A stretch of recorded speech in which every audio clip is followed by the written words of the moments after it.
Hi, everyone. My name is Gerard, and I am with Allison, but technically we're not together. We're separate. I'm in one location, Allison is in another. And so I just wanted to say thank you for joining our podcast, listening, and we're excited for you to be here. Want to say anything, Allison? Yeah, just thank you for being here, and we're excited to share with you today.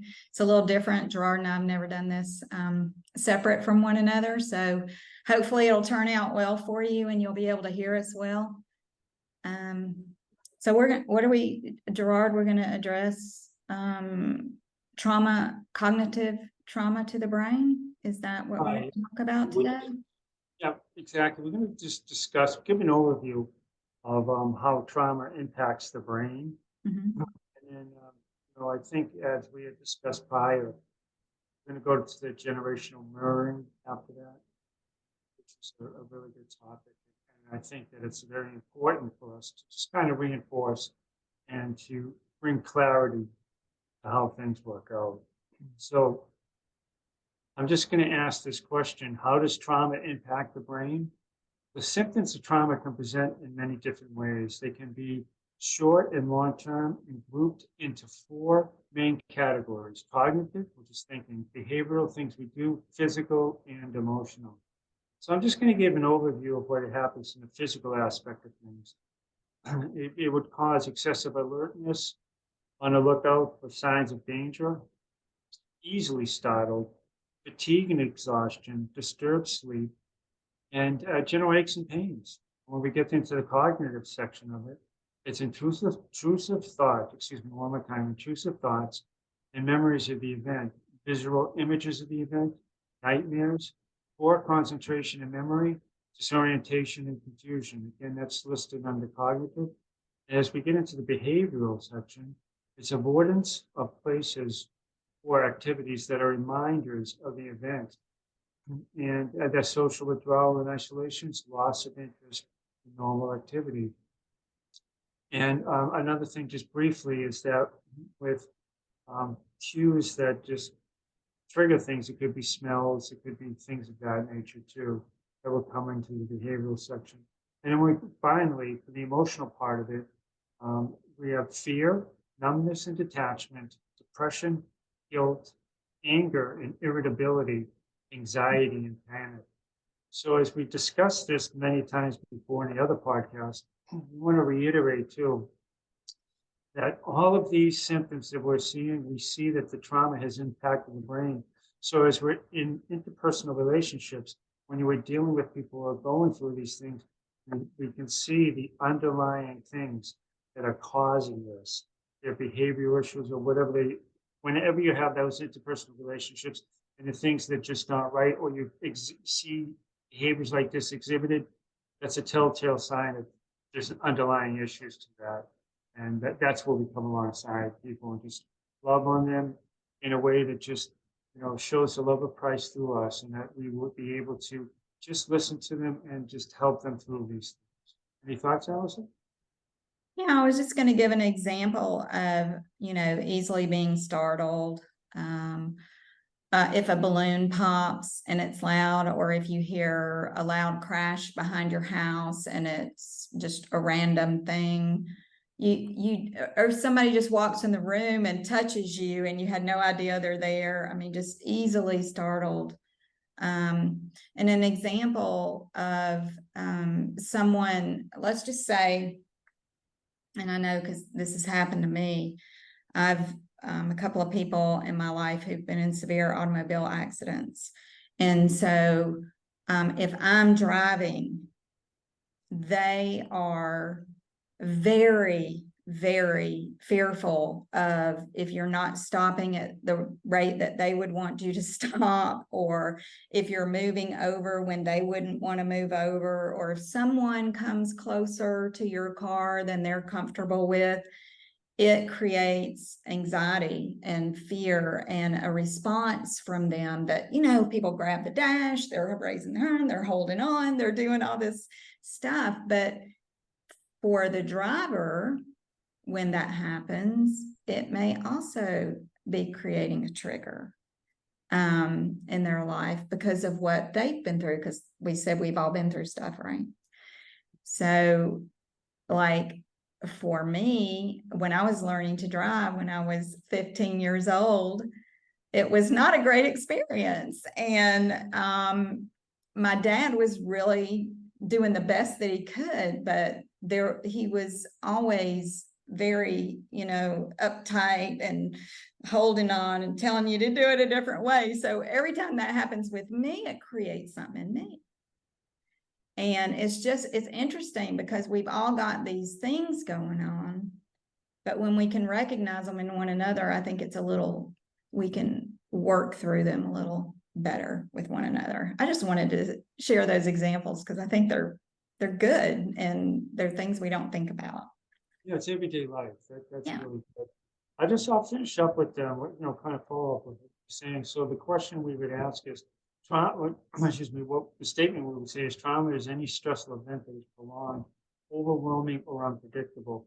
And some of the examples that are listed in front of me, also you just mentioned too, it could be a car accident or, sudden unexpected or violent death of somebody through suicide or something else. And we've talked before, sexual, mental, physical abuse, natural disasters, anything that with earthquakes, floods, brush fires, anything like that would cause that. An involvement, as you mentioned, in a car accident. And another thing too is war or political violence, terrorism, becoming a refugee, civil war. All of these are, really traumatic events. But Yeah. even just as you were saying, Allison, when you're dealing with driving or with just interpersonal relationships, sometimes we can go through things that just make it more difficult to come through on the other side and without being unscathed, I guess is the best way to put Yeah. it. Yeah. We all have something to work through. Yep. Because we all have it. We don't get it. We don't get through this life without it. Right. And the one thing that we're doing here, and as we're going through studies and research, is everybody goes through it. And we, just like you were saying, we have to remember that. So we just have to, I'm going to say this again, and you'll hear me say it many times, we just have to be the best me that we can be. And we just have to understand and work within ourselves to get through this and work with other people as well. So it's really how God designed it.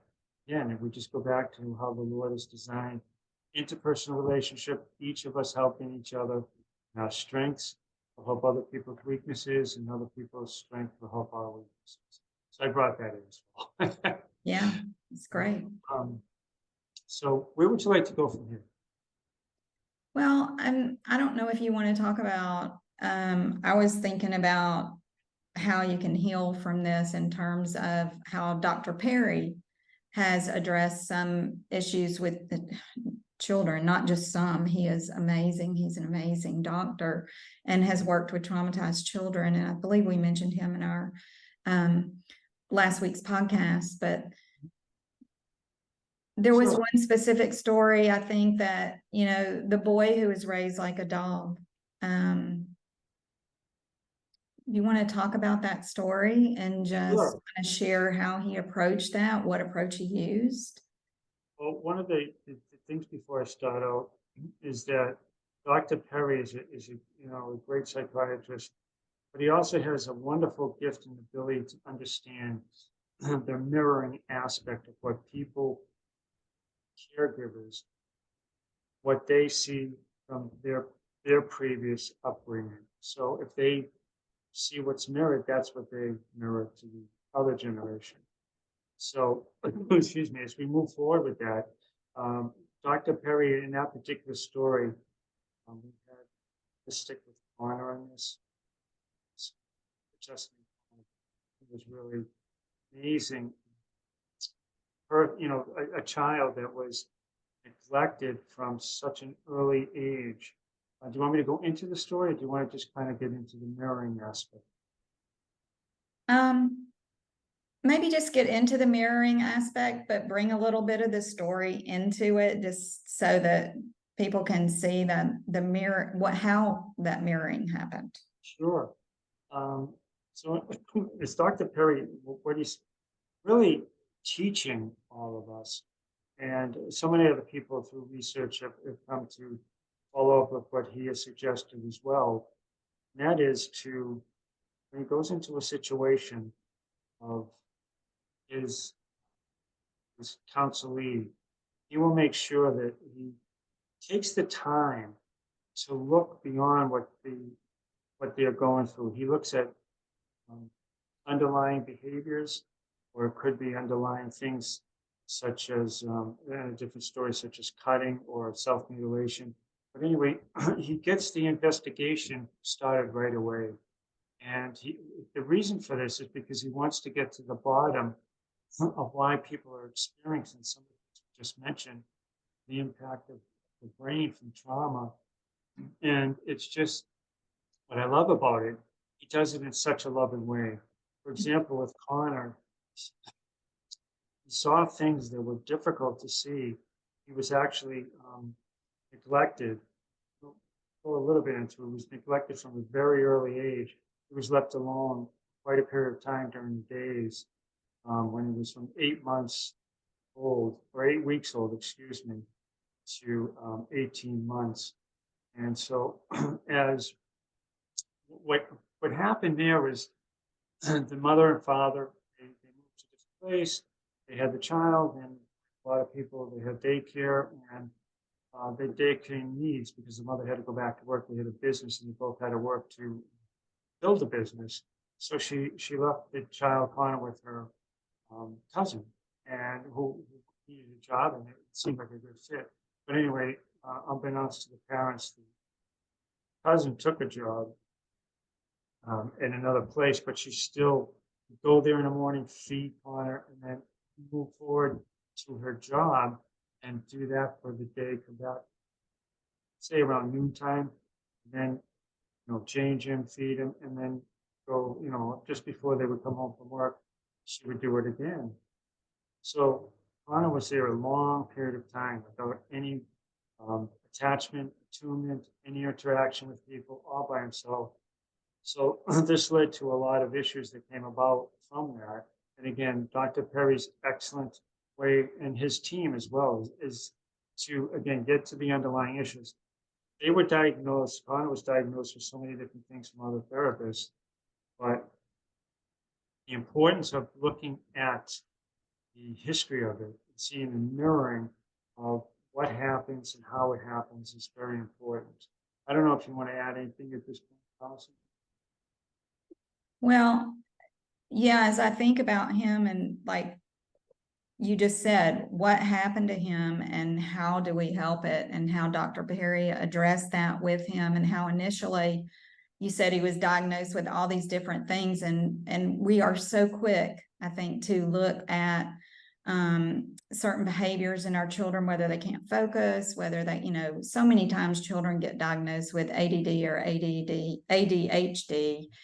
And it's really, that is only a symptom of what is going on. It is where we see Dr. Perry taking this deeper and really finding out what the underlying issues are for the child and listening to the child's heart as they go through, and the process of healing and therapy.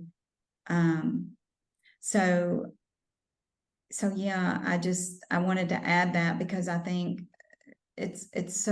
we're all so quick, and we put our children on these medicines that, yes, sometimes they're very good for them, but many times it's just covering up what's there.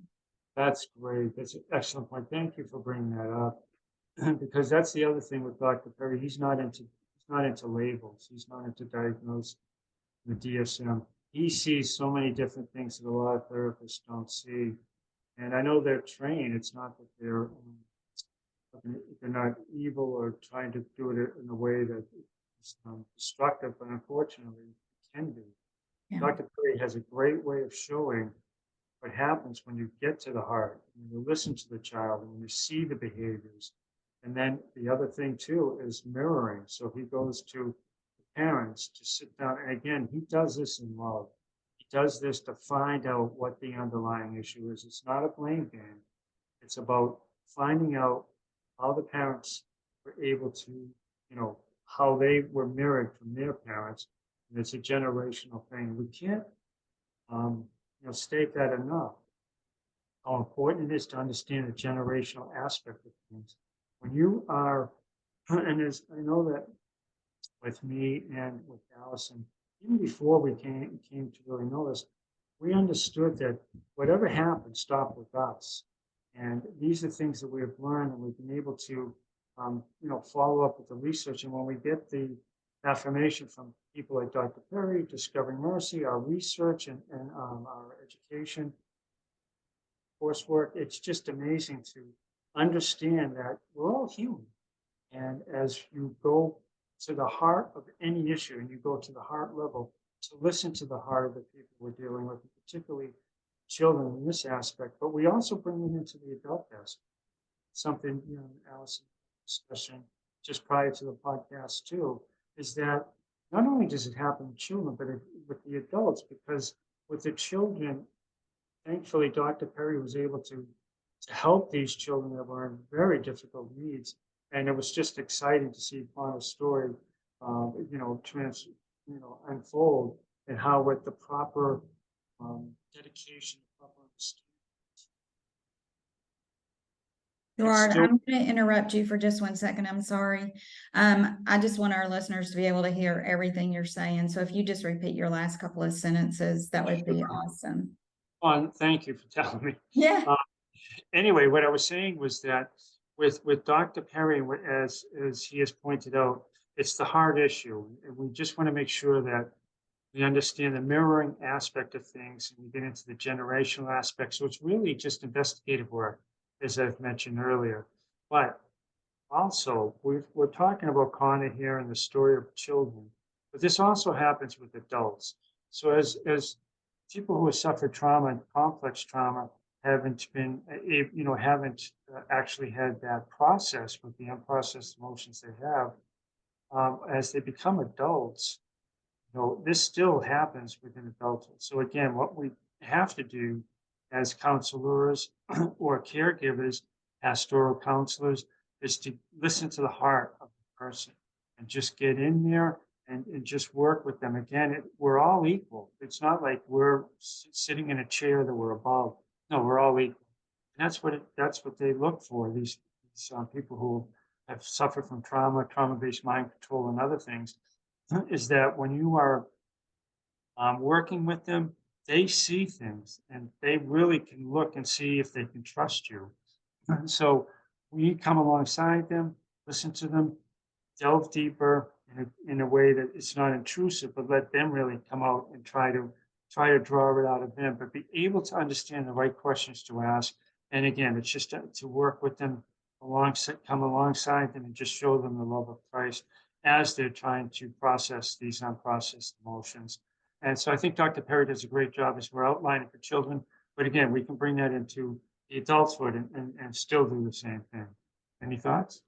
Yeah, I totally agree with that. I mean, it's just, I call it generational patterns, and it's so easy for us to be operating as adults that haven't gone through processing our trauma and doing things that we think are the right way to do things or the best way for our children, when ultimately they're not the best thing. And then we start seeing behaviors in our children and we're like, what's wrong? What's going on? And so hopefully that's at the point that we start digging in and trying, but if not, then they grow, up too. And it might take grandchildren going through things to see. But yeah, I was thinking, Gerard, like about how Dr. Perry talked about certain things that children need when they're young.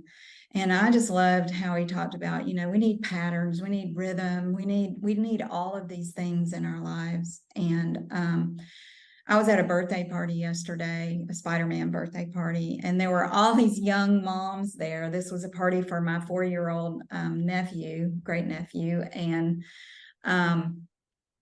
there were these young moms there, and they had 4-year-olds and then they had babies. And because of what I've learned, okay, I was able to recognize what some of the moms were doing that were so awesome. I just loved seeing what they were doing. They had their 4-year-old, but then they had their babies. And they had their babies on them with, those carriers that you can carry your baby in the front.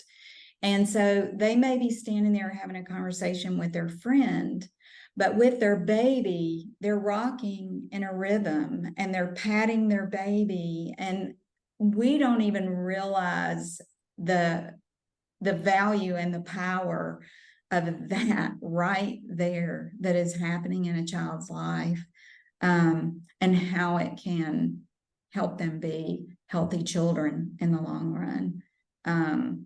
I just wanted to add that because to me, you're talking about mirroring, and I'm thinking there's these 4-year-old children and they're watching their moms do this with babies, and they're seeing a certain kind of care that's given to them that they can go and carry forward. But then there's care that is not in the best form, and that gets carried forward also. So, All right, that's a great point. Just to kind of go back for a review, we talked earlier about how 90% of the brain is developed between 1 and 3. And the first year is crucial.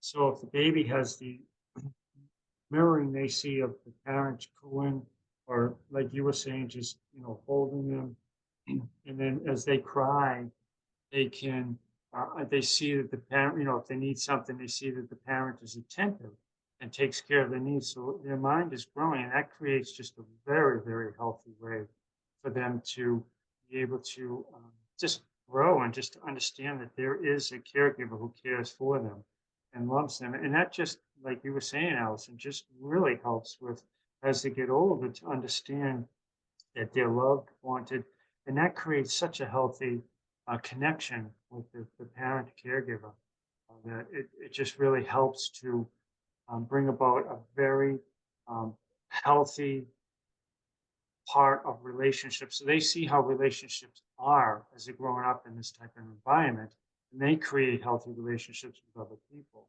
where the reverse is true. So if you have a child or a baby who's 0 to 1 is in a very difficult place, it's being neglected, that's really feeling really that their cries of trying to get what they need are not, the parents do not come through for them, meaning, feeding or changing a diaper at a proper time or other things. Even connection, just being there to talk to them and move with them, hold them like you were mentioning. It creates a very different scenario, and it's very hard for them to overcome that. If from 0 to 1, if they leave a very stressful situation and go into another situation, say a foster care program, if they're taken away from their parents for a particular reason, they still have difficulty, even if it's a loving caregiving environment. But because they just didn't understand, they didn't have any attunement, attachment.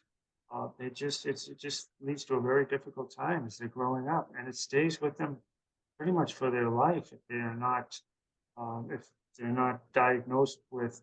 Let me step back. Not diagnosed, but if they don't understand the unprocessed emotions that they have developed because of this, because it gives them such a different way of looking at themselves. As they get older, I'm not worthy. I'm not worthy of love and things of that nature. So that I just wanted to follow up with you. yeah. And just everything you just said, I love what you just said, and all of those, those 2 different scenarios that you give has such an impact on the brain and how the brain develops and how we think about ourselves, how we see ourselves, how we think other people see us. And those where all of our struggles come in life. So thank you for making that comparison. You're welcome. It's wonderful that we're able to talk about it, and as we're talking, we're going forward from relationship, which is really how God made us to be, and it's just so wonderful to see healthy relationships. But it's sad to see the unhealthy relationships because, again, as we just outlined at the beginning of this podcast how trauma impacts the brain in 4 different categories of physical, cognitive, behavioral, emotional. It's very sad for a little baby to have to overcome that. And, it's just sad. That's all. But there's hope there. That's the great part of it. And at any age, and we talked about an example of any age that, the neurons can always, be changed. The pathways there to come from, um, you're, you, you're taking what is buried, really deeply buried. And sometimes you don't even know you have it there. But when you understand it, and this is what we're trying to do, is to help you understand that your behaviors or anything of that nature that can come about from reverse childhood experiences, which is trauma, is really there's hope there for everybody, any age. And that's what I love about it. That's what I love about researching the brain, understanding the impact of the brain, and really just to see how God has made our bodies. It's just, to me, I'm blown away by how complex they are. And when you get into the brain area, it's just amazing to study how it works, and how even through the most dire of situations, it can come around and you can again have a quality life. Yeah, I love that. I love how, no matter what, no matter how old we get, no matter what our age is when we start therapy, if we really want to change and we're intentional in that, we can do that. And it's not just us doing it. It's what, we're moving in what we know to do, and God is meeting us there, and our brain changes. And it doesn't matter what age you are, as you said. It might take longer, just because you've learned certain patterns and you have certain neural pathways that are going a certain way. And so you have to redirect those. But it's really amazing. And there is so much for us to talk about on this topic. We wish we could talk about everything in each podcast, but we're just very thankful that we are where we are, and that we can share what we learn with you all and what we have learned through our own experiences. And again, we want to be a voice of help, and helping people overcome and move forward so they can live wholeheartedly. Oh, that's great. One thing, I know we're short on time here, but as we talk about it, and you said something is very true. Both Allison and I, within our lives, we came to the point where, say, we wanted to change what was happening within our lives. We wanted to find out what the issues were, and that's what it takes. I mean, we can only, we're just here to talk about it, to show you, but the people themselves who are involved in this, they have to obviously to understand or want to move forward with this understanding, and with this, with counseling, and or just doing a better job of being the best me that we can be by the correct information. That's what I love about it. Just following up with the correct information and moving forward. Yes, so true. Any other thoughts? No, all good. All right. Just please, unless you have something. No, I think I'm all set for this particular podcast. We went over quite a bit, and like Allison was saying, there's so much that we want to talk about, and we would love to have some input from you to maybe you have questions, or we can elaborate and dig deeper into some of these traumatic events and the causes, and understanding how it impacts the brain, or anything that might be, and it comes to mind. So please email us at millmacmusings@gmail.com. Just thank you very much for being here. Yes. Thank you all so much, and hope you have a blessed day. And please share our podcast with anyone that you think would benefit, whether it's a parent, a grandparent, a young mom, whoever it is. We just want to spread the news. Absolutely. Great way to end it. Thank you for sharing that to us. It's Yeah. just so important. Please share it too as well. Appreciate it very much. So again, thank you very much. Thank you.